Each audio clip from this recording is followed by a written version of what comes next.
My name is Ian Carrico. I'm a back-end to front-end developer at 4Kitchens, meaning I write back-end code for my front-end developers. Lots of Drupal work. My Drupal username, if you use Drupal, on the Twitter, I am Carrico. On the GitHubs and the rest of the internet, I am Chinggis Khan, because I like making sure that people can't spell my usernames. So first of all, who here is Ruby developers? Who? No love for Ruby. What? No love for Ruby. Who here realizes that SASS is Ruby? Okay, we're good. Love Ruby, love it. So one of the biggest pains of working with SASS is the fact that it's Ruby. And Ruby is weird, especially if you're used to other programming languages, or worse, if you're a front-end developer and don't really understand programming languages like this. So Ruby has many, many versions in it. So all of Macs right now have 1.87 P something, something, something. And each one of those have small changes in them. Each Ruby gem that comes out are updated by their own maintainers. And each one of those have their own versions numbered in there. And for example, if you use Breakpoint, Breakpoint version 1 and Breakpoint version 2 are not compatible with each other. So if you're working with Breakpoint version 1 and you update, all of a sudden all your code is going to start breaking. Like respond to does something weird and a whole bunch of other things. And it's weird. It's hard. And all of a sudden your entire site's breaking and you're freaking out and you're supposed to deploy something that day and your boss is screaming over your shoulder. This has happened to me. It's weird. The other reason why this is hard is for most people, do most people here use Macs? Generally, Linux is awesome. On your Mac, generally people use the system Ruby, which means that you have to use sudo to update anything. So which means you have to go in and sudo update every single version of your gem, and that gets frustrating and annoying and hard. And there's different Ruby gems per project. You need to know which one goes where. It gets very frustrating very quickly. So luckily, there are ways of making this easier, a lot easier. The problem is it's really painful to even set up the system to make it easier. Once it's set up, everything works really great. It's just the setting it up is hard. So we're having a painful morning to make all the SASS development in the future much, much, much easier. So first of all, the easiest thing you can do is type into your command line if you're using a Mac this command, echo little single quote gem no rdoc. Is that be all caps like that?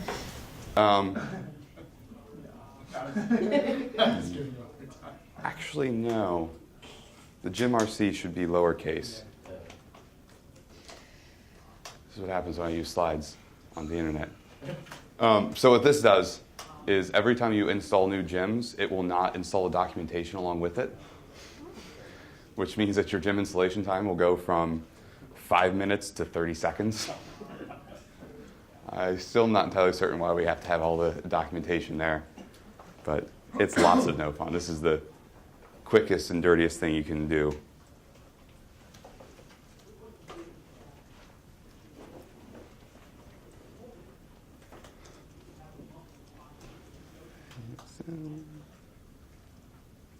We got it. Okay. Is my command line supposed to tell me anything? No. Okay. So all this is doing is creating your, within your home directory, a file called gemRC, which has your gem settings in there. And then this line here tells your Ruby gems to not download the rdoc or the ridocs, which is your documentation when it downloads a gem. So the easiest little thing that solves everyone's problems so quickly. Second thing. Okay. So this is the portion of the presentation which you may or may not want to actually do. As I said, Ruby has many versions. One of the ways of solving for that is by installing a Ruby version manager. There are 3 of these that I know of. There's RVM, RBENV, and CHRuby. I have most of my Ruby friends use RBENV. RVM is more common in tutorials, but it installs a bunch of crap that you don't want. And it's far more of a system than you ever will need. The problem with RBENV is it's really hard to install, unlike RVM. But once it's installed, it's far easier. So who here who's using a Mac has Homebrew installed already? Fantastic. For you all, this is the easiest thing in the world. For those who do not have Homebrew installed, it's documented online. There's actually a lot of great tutorials. I'm not going to go over it today. And you guys can kind of take a nap and go on Facebook for 5 minutes while I explain this. It's not needed to use RBENV. It's definitely useful if you are going to be using different versions of Ruby. It's needed. If you are just doing SASS development and you're a front-end developer, I would say don't do this. Ignore these next 5 minutes. Yes. Is this like a way to sort of localize all your Ruby stuff? Just keep projects separate, all your versions and all that? So this is a way it will install different versions of Ruby into your home directory. So that means, one, you can install gems without needing sudo. And two, it means that if you have one project with Ruby 1.8.7 and another project with Ruby 2.0, you can keep those separate, and it will maintain which versions of Ruby you're actually using. So why would you need to not use System Ruby if you're not using different versions of Ruby? This is a fun one. The next version of OS 10 is not going to be using the same version of Ruby you're using now. Yeah, lots of fun. Lots of fun.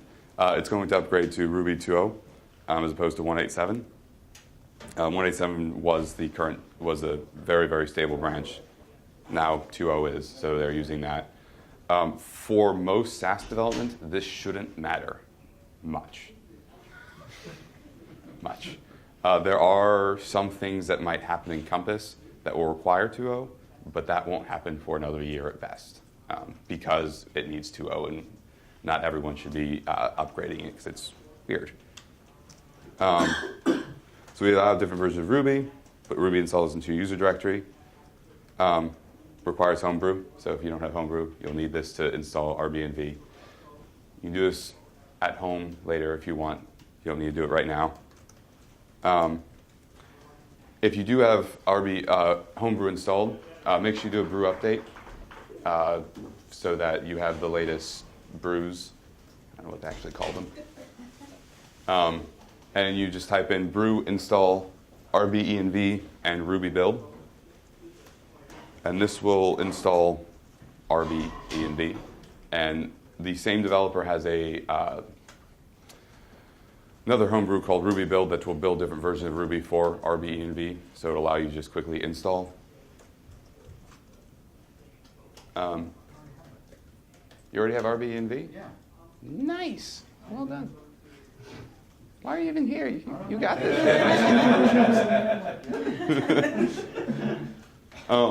You might want to reinstall it depending on when you installed it. The most recent version has version 2, Ruby version 2.0.0 P247. I'm on 030. 030? I mean the Ruby version. Which I started using just because it's what the next version of OS 10 will use, and I'd rather start testing in advance, just in case. So the other thing you have to do, if you're using a Mac, once you install RBENV, you run echo, eval, that stuff, bash profile. And what that does is when you turn on the terminal, make sure you're actually using RBENV instead of System Ruby. Let people pause while we're doing this. Feel free if there's any questions throughout this. Don't look at me with confusion, just ask. I thought I saw something on Twitter about Compass, about Ruby 2 like not being compatible with the current version of Compass due to some dependencies. Do you know if there's nothing like that? There shouldn't be. I've been using Ruby 2 for the past 3 or 4 months. and I haven't had any issues. I think it was something Brian Jones tweeted out. Saw him and Chris had some exchange. I'll ask Chris.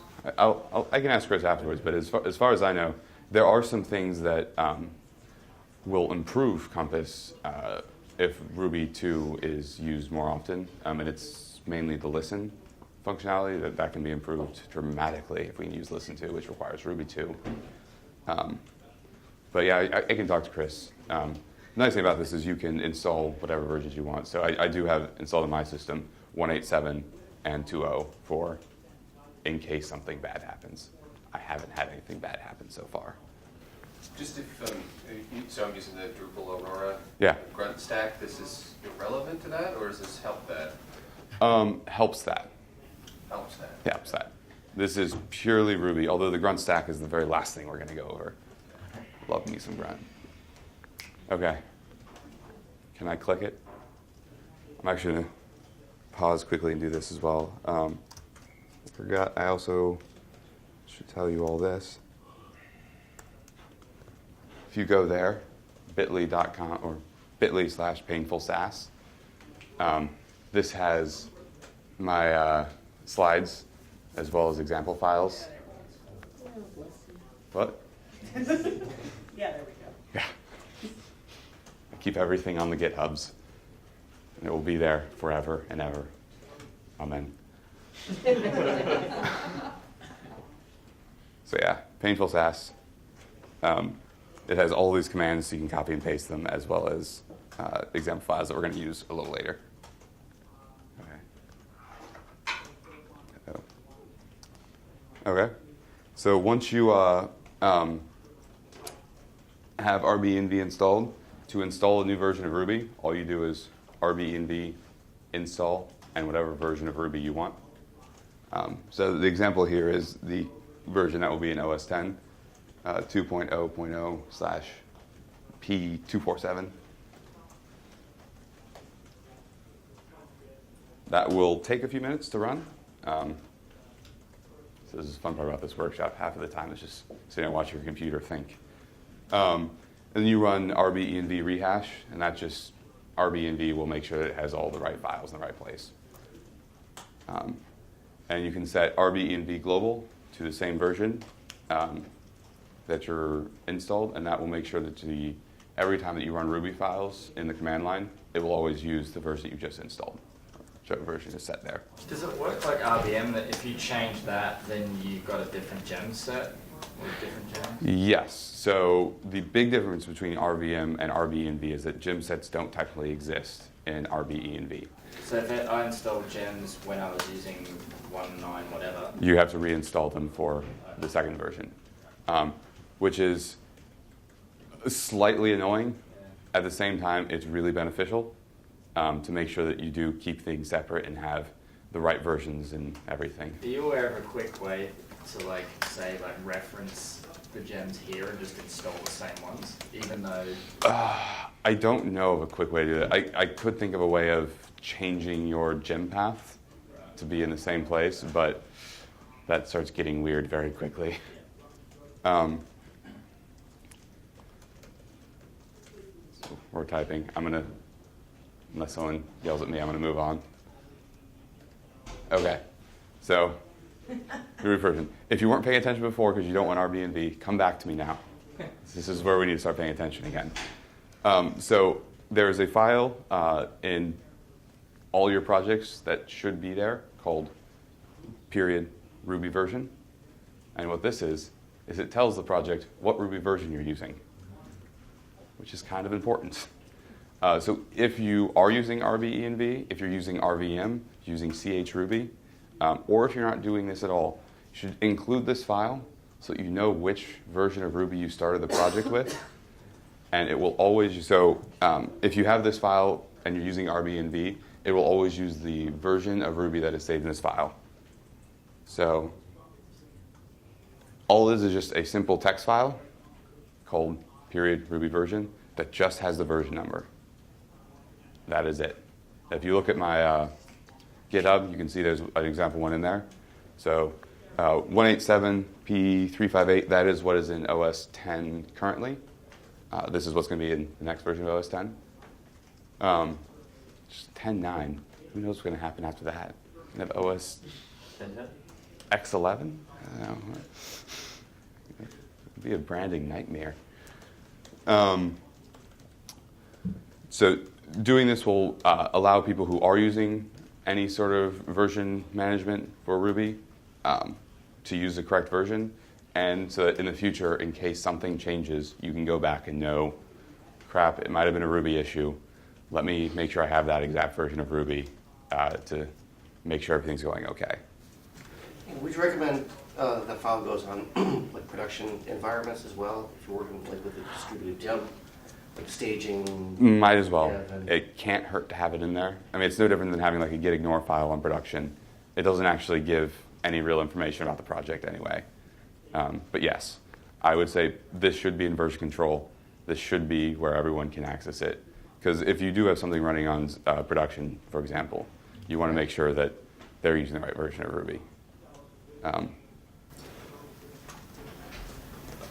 So does the Ruby VM read that file, or something that loads your code? So Or is it functional, or is it just? it is functional. RVM, chruby, and RBENV all read that file when they're running something.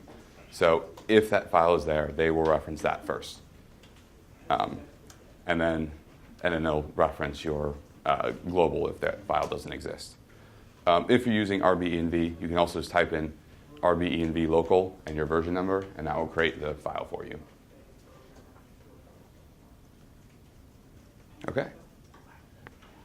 That's RVM. It's kind of weird. I know. This whole thing is weird. I'm sorry.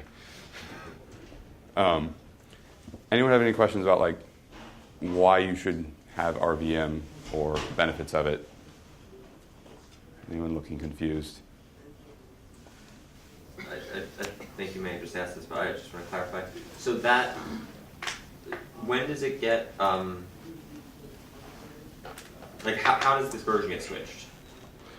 So depending on which, if you're using RBENV, RBENV will, it does some weird things with your system where it, I forget the exact term, but when you run Ruby, it actually runs RBENV, and then RBENV selects which version of Ruby you should actually be running it Based through. on the gem that you're trying to... Yes, based upon either your global setting or the Ruby version file in your project directory.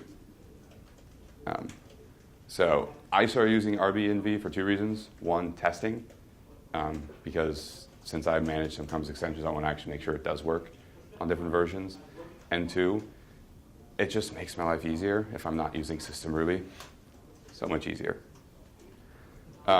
So the second thing you need, RBENV manages your Ruby. Now we need something to manage all of our gems. And gems include SASS as a gem, Conf as a gem. Any of your Conf extensions are all gems. Many of your Conf extensions are not always backwards compatible, namely breakpoint and singularity, not backwards compatible, because there's just so much development that happens on them. It's very, very difficult to keep backwards compatibility. Aurora's gem isn't backwards compatible. Neither is early Susie. Neither is early Susie. Yeah. So Bundler is a Ruby gem in and of itself that will manage your Ruby gems for you. So once you install a version of Ruby,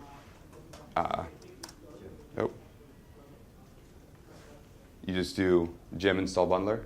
If you're using system Ruby, you do have to use sudo. How can I check a version on Bundler to see if I have it? Check the version of bundler or check the version of a gem. Bundler. If you type in bundle//version, it'll say you have it or not. Okay, cool. Yeah, and as long as you have it, you're golden. That's not, like it's working for me for Rails, but not if I do Bundler. Just, Not if you type in bundler. that's what Bundler registers the command bundle, not bundler. Of course. Does that make sense? Exactly. I'm fairly certain that Ruby developers are out there just to make my life hell. That's why Ruby was invented, right? Sorry, you too. Okay. So now that you do that, bundler's ready to use. It's all you need. It's glorious. So what bundler does is in a project directory, you can create a gem file. And a gem file just has a list of all the gems that you're using. And then you run bundle install, and it will install all of your gems from that gem file and create a gemfile.lock. The gemfile.lock takes all those gems that it downloads, and well, the gem file can say, we need at least version 12 of Compass. We need at least version 1 of SASS, what have you. Gemfile.lock saves the exact versions that it's using of every single gem. And if both these are saved in version control, that means I can start a project, create my gem file, create my gemfile.lock, and have the exact version numbers. And my coworker can start the project and run bundle install on his computer, and it will download the exact same versions of each gem that I was using. In that local directory?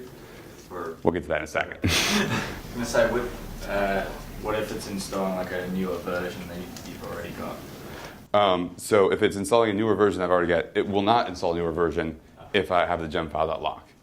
But if I'm just using the gem file, it could, and it will save that information in the gemfile.lock of whichever version I have. So an example gem file, I'm gonna head back over here. Say, don't worry about copying this. It's all in the, one, it's all in Bundler's documentation, and two, it's all on that GitHub repo. But it's really simple. You just have a source. So I use rubygems.org, because that's where all of my Ruby gems are. And then commands just gem, the compass, the gem name, comma, and whatever version it needs to be. So you have this little tilde arrow says it needs to be at least version, was it 0.12, but no more than version 1. Or for Compass Aurora, it needs to be at least version 3, but it cannot be version 4. So it can be 3, 3.1, 3.2, 3.3, 3.4, 3.5, 3.6, 3.7, 3.8, 3.9, not 4. And not lower than what's specified? And not lower is what's specified, yes. You can also have exact versions of your gem file. For example, I had some GitHub things on here. GitHub now has actually made this even easier for me. They have a gem that just does this. But it's really simple. So this is an optional thing, sort of. If you're using System Ruby, you have to do this. If you're using RBENV, you don't technically have to do this. But you can if you want to. So you can install, you can have all of your gems installed to your project directory. So you have the exact version of each gem in that directory you're using. If you have just a couple projects, I kind of prefer this because it means that everything I'm using is all in one little directory, my everything. And if you're using System Ruby, you have to do this because you don't want to have to go in and sudo install every single gem version. And I'll say why you have to do that in a second. But you have to make the directory .bundle, and I don't know why this is capitalizing everything, but that should not be capitalized.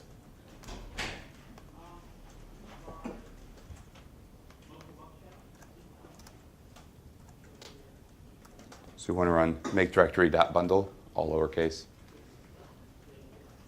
Silly style sheets. Actually, no, it's because it's an H4. Yeah, I was told to make sure that my slides are really big. So I just did header for everything as opposed to, I don't know, knowing CSS. If only someone here knew CSS. I know, right? I'm sorry, guys. I really am a front-end developer. Okay. So what this does is creates in your home directory. There we go. That's the command. It creates a directory in your home directory called bundler, which all your bundler settings goes into. And then this will create a file called bundle config. And then this line will say, to put all of your gems into vendor/bundle. So in your directory, you'll have all your SASS files, then one file called vendor, and in that vendor file, a bundle folder that will have all of your gem information. So I'll leave that up for a second.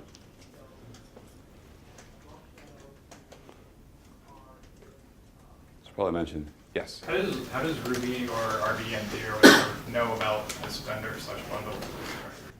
Ruby does not. Bundler does. Okay. I love the question. They're just like, hold on, just wait 2 minutes. But no, it's a great question. I should probably mention that all of this comes out of Four Kitchens, the company I work for, has no Ruby developers. So when we started using SASS, we started running into huge issues very quickly and spent months trying to figure out, what is this doing? And you have to like go into Ruby documentation to figure that out. Tisk. Okay. Should we do this for every project that we initiate? So this is a one-time setting. So this is in your home directory. Once it's done, it's done.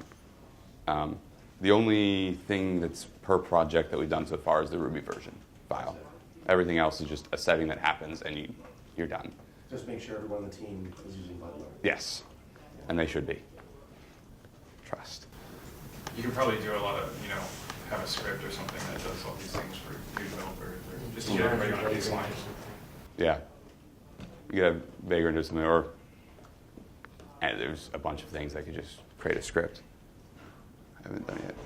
So now, in your directory, all you have to do is run bundle install, and that will install all of your gems in the right version. Sometimes you might think, hey, if you're using system Ruby, I have to use sudo, right? Don't do this.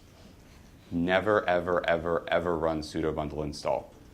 This is a great way to break things very quickly.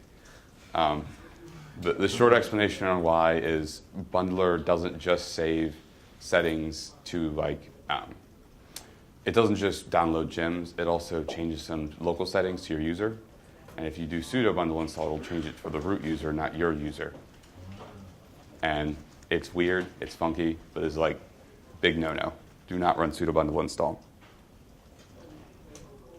Bundle install. Just bundle. May have run sudo bundle install at some point in the past. What symptom would you experience? Your entire computer will blow up in 30 minutes. No, it's not terrible. It changes how bundler should work. So if you use RBND, all that issues will go away. But yeah, or whenever you update your Mac, the Ruby shit will change. If we bundle install now, what bundles is it going to install? So if you do this in your project directory, it will take a look at the gem file and install all of those gems. If you just do it in a regular directory, nothing will happen. And now instead of running compass compile, you just run bundle exec compass compile, and bundler will then get all of the right gems. It will go to wherever your gems are stored, whether it's in the local directory or the right directory with RBENV, and it will use the exact versions in the gemfile.lock file to run all of your commands. And now all of a sudden you don't have to go through dependency hell with Ruby gems. This is also a one-time thing? No, this is whenever you run compass compile or compass watch. You just run bundle exec compass watch. Yes. So that you're saying that avoids dependency hell, but like if you just use compass compile and you don't really have any issues, is it just, if you're not having issues, it's because you're not using enough of the plugins and stuff? This is what happened to us at Four Kitchens. We were using just compass compile, compass watch for months. And then one of our gems that we used on pretty much every one of our projects updated, and we didn't realize it. So we were just running things, and all of a sudden, all of our projects before broke.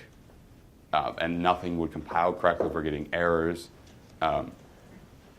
But if we just had our gem file and our gem file.lock at the time, if we knew what this was, then we could just go back and say, oh, we were using this version. We can just run bundle exec compass watch, and all of our problems are solved. And yes, it's very frustrating to have to write in bundle exec compass watch, but that's the next step, getting rid of even that. So, if I understand what this does, right? Is it that now we're going to use the bundle version controlled version of gems Yep. to do compass instead of regular, Yes. most recent compass? Yes. Okay. Or whatever is most recently installed onto your system. Okay, cool. Yeah. And then if you're upgrading Singularity or whatever, just change the number in the gem file. You can either change the number of the gem file, or there's a command, it's just bundle update Singularity GS, and that will then update your gem file.lock in your gem file. And this isn't just for Compass compile, this is for anything. This is for anything with Ruby, yeah. Yeah, so if for some reason you decide that you want to become a Rails developer in the future, Rails developers all use this too, any Ruby development. It just kind of sucks that being front-end developers, we kind of have to do it too now. But yeah, the biggest thing, if I can impress upon anyone, is make sure you do create a gem file and gem file.lock for the day that when everything breaks, you can fix it very quickly. Instead of where we were, in which I actually was like calling up Sam, going, Sam, what did you do to break everything I did? Is the gem file.lock, isn't that automatically generated? Yes. So yeah, you create the gem file.lock is created by Bundler. Does that gem file, is it case sensitive for the file name, or can it just be? It is case sensitive, and I believe it's, capital G and everything else. So the gem file is when you're developing a Ruby gem? Gem file is just in any of your projects that you're using SASS. Just create a gem file, list the gems that you're using. So if you're using, obviously, Compass will be one of them, SASS will be one of them, and then any other Ruby extensions you're using. So Compass, Breakpoint, Singularity, Toolkit, Aurora. Love me some Aurora. And all the non-Drupal developers look at me confused. One more thing. Yeah? I hope you didn't say it while I was out. I'm using in a project a lot of startup scripts, which include all these commands, like or raise this script server or script compile and stuff like that, and just integrate all the bundle things and take care every time the server is started, if the bundle command is run. Because sometimes people really forgot to do this. And even though for all the developer it takes longer, I don't care about this. It saves me from problems with other people who don't know about Ruby. And it really hard to just one command, type in script server, and you're done. Yeah. So what we do for that is we use Grunt.js. Who here knows what Grunt.js is?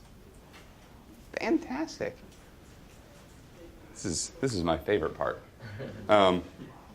So Grunt.js is I forget the exact term they use. It does simple tasks for you. So you can create, it runs off of Node.js, if you're familiar with that, so it's all JavaScript based. And it will run a bunch of tasks every time that you want it to. So we had projects where Grunt.js runs all of our bundle installer, bundle exec, all our Compass compile, and it will do like all our watch tasks for us.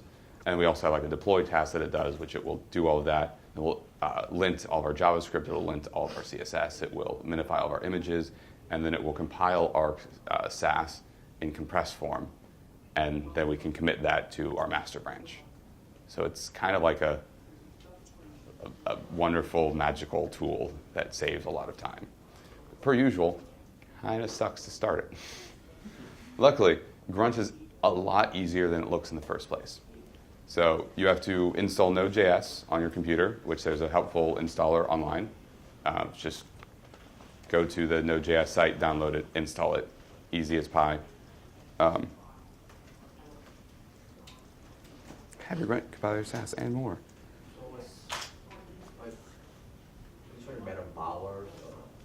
Bower and Grunt are two completely different things. So Bower is a front-end package manager, and that will download any front-end dependency that you need. Grunt just does Just tasks. doing the task there. Yes. So once you have Node installed, you can go to the Grunt documentation for this as well. But it's just npm install with 1 or 2 g. Is Node just like, can you just brew install Node? It's with a dash. Yeah, Okay. I think you should go install Node by now. Well, that would get you Node, but you need NPM for Grunt. Yeah, but isn't NPM baked in? npm is baked into Node now. Yeah. So again, take a look at the documentation for this. Don't worry if Errors happen. errors happen. Yeah, I have the same one. You probably should run sudo. Yeah, run it sudo. Oh, Every time you npm install sudo. Pretty much. Do you have these slides posted somewhere? Yes. Yes. Yes, they are.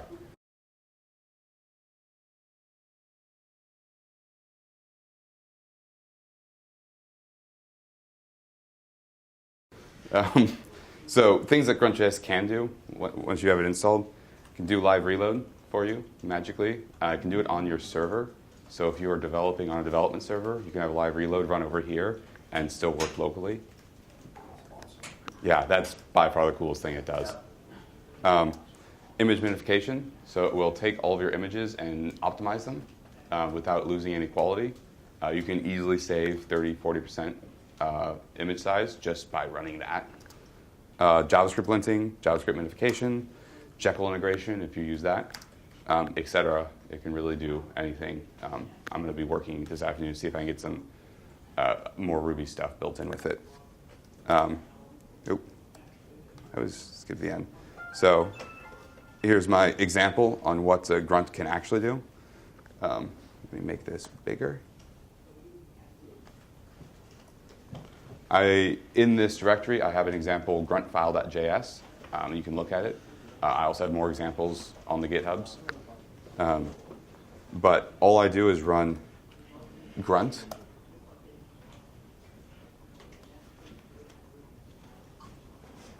And now it's running my watch task. And I can go over to my SASS file. Actually, let me do this. This is my web page. As you can tell, I spent a lot of time on designing it. But I can take a look at my SASS file, which has background color gold on it. Actually, I'm going to refresh this quickly just to make sure it's running. I'm going to change it background color green. Save. And wait.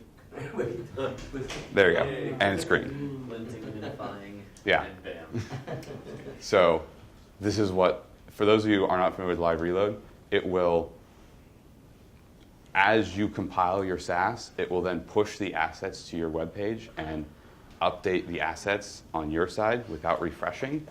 So like if you're styling this thing within a field group that is like 3 down midway through the page, you don't have to refresh the page and go back down every time. It just does it. It's magic. I once tried to look at the script and said, it's magic. I'll just leave it at that. What if you get a linting error? How does it let you know? So if you get a linting error, it will actually just say here, linting error, and you can decide whether or not you want that to actually stop compiling. Oh, so it'll through the command line you can just say, no. Yeah. So yeah, I've had projects where, like, for deploy, it's strict and will not let you deploy without having full JS linting. But during development, it'll say, you might want to fix this, but it'll still do everything. So to give you an idea how easy it is to actually work with Grunt, besides the fact that it's JavaScript, which is weird, this is all of the commands I need, and this will do all of my optimization, all of my minification, all of my compass stuff, and a bunch of other things. And again, this example is online. This is a simple one. But this also runs bundler by default. So you can see in my compass things, bundle exec is true. Make that even bigger. So So this means that instead of having to run bundle exec compass compile every time, I just run grunt. And grunt then handles my compass watch. It handles my bundler stuff. It handles all of my right versions for everything. And it just does it. This is by far the most useful thing I've ever learned in the past year, because it means that I don't have to do anything. And as with everything, we set it up once for a project, which really is we copy and paste the last project's grunt file, and that's it. And then all of our developers are always using the right versions of all of our gems. All of our front-end developers don't have to do anything. It's just simple and easy. So it goes from freaking out because I don't have the right version of Ruby, my gems are freaking out, to one command. That's the least pain I can give you. As I said, it takes a lot of pain to get to that point, but once you do, it feels so good. Is anyone here Drupal developers? Drupal developers? Yeah. So, I'm a Drupal developer. I love pain. I love Drupal. Yeah. So the Aurora theme has a Compass extension that creates your subtheme for you. It also has Grunt integration built into it. So if you go to the Aurora documentation, you just run, it's like Compass install Aurora Grunt something. It's a command. It's on the docs. I always forget what it is and copy paste it myself. And that will install all of your Grunt integration for you. It will have a full Grunt file that we maintain for you. And that also includes the live reload stuff. So if you're using Aurora or the Magic module on Drupal, live reload is just a setting that you turn on, and it will handle all the JavaScript for you. Yeah. One question, just actually running that, if you kill the watch, does it release the live reload port? It does. It does? It's a. If it doesn't? You have other issues. And all of the stuff you're doing in like SASS, you're just doing it like commando and coda, so you're like editing it, and then as you save it, saves it back up to your server, and it's running up in the cloud there. Yep. Are you aware, I ran into issues that if you had, in that config RV, if you had a require Suzy, in your config RV in this case, do you have, is that where you put it, or is that just part of your gem file feed in? No, you still have to have it in your config RB file. Have you done a config RV that has more than one require? Yeah. And you haven't run into issues with the Grunt.js? Mm-mm. Okay. Because I had problems with, if I had more than one, you had to like use the raw part of Interesting. You couldn't like it, one of the options for Compass is raw, and you have to put in like because I had more than one. That's weird. I have not seen that before, but I'd be interested in checking it out, seeing what could be causing that. Yeah. We actually had a very similar issue in my company where it was actually happening specifically with Suzy, so our assets are grouped in a subdirectory that's not at the root of our project directory, and so because we were running Grunt from the root of the project directory, and we weren't, there was like a lot of weird specifications within Grunt to then get Compass to run within the subdirectory, and when we were able to figure all that out, it solved those problems actually. Yeah, I actually, since resolving those same issues, I haven't checked so then putting it out. Sorry. No, I think the issue I had was before I resolved those ones. Okay. So I haven't tried requiring another. So for like a Drupal site, if you want to change the image directory, you could put just sites all themes. Yeah. Theme, et cetera. So what I do is, this is all within my theme, so then all of the directories are small. One thing you can kind of see here, I actually have in my config.rb file, my images directory is _img. And then in my distribution, it's img. And what this is, or why this is because it will do my image minification. So this is the best reason why you should be using imgdir in Compass, because while I'm developing, it uses all the big versions of an images. And then Grunt will minify everything, put it in the images directory, and it will automatically change all of my CSS to use that directory for production.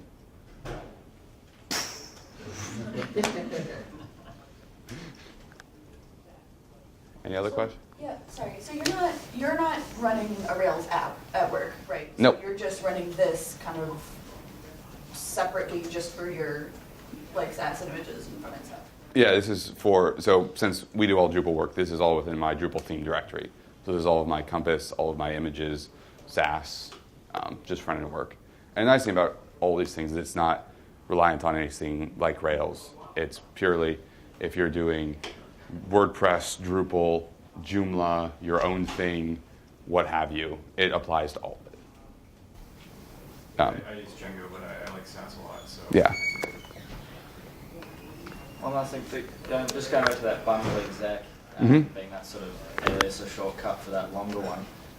You're saying that resolves if you upgraded one of the gems. Was that the reason for using? Yeah. So if like in your system Ruby or your base Ruby, you have Compass 13 or 0.13, and your project needs Compass 0.12. If you're using bundler and using bundle exec or a gem file like this, it will always use the 1.2 instead of the 1.3.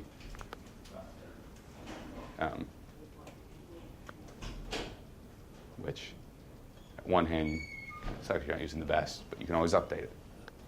On the other hand, one day, Sam Richard will update your gem on you, and everything will break. what do you think about just using the SASS, the source files directly of whatever you want to use, to kind of cut that out of the equation? Like I use Suzy, but I just took the repo and, put the style sheets in my, under a vendor subdirectory. I'd say you can do that, and I know like for Team SASS, we're trying to get to a point where we're not using any Ruby on our codes. But if you have a Compass extension that uses Ruby, so for example, Compass has a lot of Ruby built into it, you would have to use bundler. But like if you're using like the Compass normalize gem, you can just copy those files. That's not hard. And I know with the Team SASS stuff, we're trying to make it so that nothing uses Ruby. I think breakpoint still has one function there that we have to have, but that should be coming out once it gets ported to Compass. Any other questions? Yeah. How much of this can we do on a Windows machine?